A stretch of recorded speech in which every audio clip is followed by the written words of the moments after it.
গৃহযুদ্ধে বিধ্বস্ত সুদান, তার মধ্যে উত্তর আফ্রিকার এই দেশে এক ভারতীয় যুবককে অপহরণ করা হয়েছে বলে খবর। তার নাম আদর্শ বেহেরা। তিনি উড়িষ্যার জগৎসিংহপুর জেলার বাসিন্দা। সুদানের আধা সামরিক বাহিনী র্যাপিড সাপোর্ট ফোর্স তাকে অপহরণ করেছে। ইতিমধ্যেই কেন্দ্র এবং উড়িষ্যা সরকারের কাছে সাহায্যের আর্জি জানিয়েছে আদর্শের পরিবার। জানা গেছে, কর্মসূত্রে 2022 সালে আদর্শ প্রথম সুদানে পাড়ি দেন।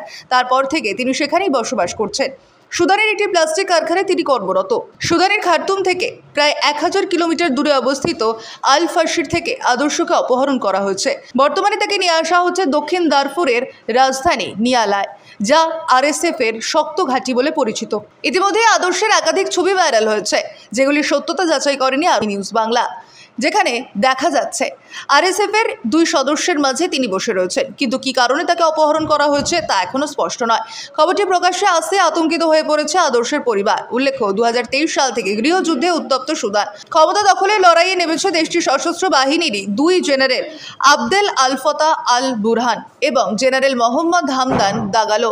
প্রথমজন সুদানের সেনাপ্রধান এবং 2019 থেকে দেশের সর্বোচ্চ শাসন ব্যবস্থার জন্য ভারপ্রাপ্ত কাউন্সিলের প্রধান।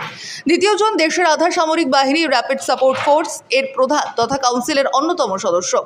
2 জেনারেলের বিরুদ্ধে মানবাধিকার ভঙ্গ, লুটতরাজ, নৃশংসতা এবং ধর্ষণে মদতের অভিযোগ রয়েছে।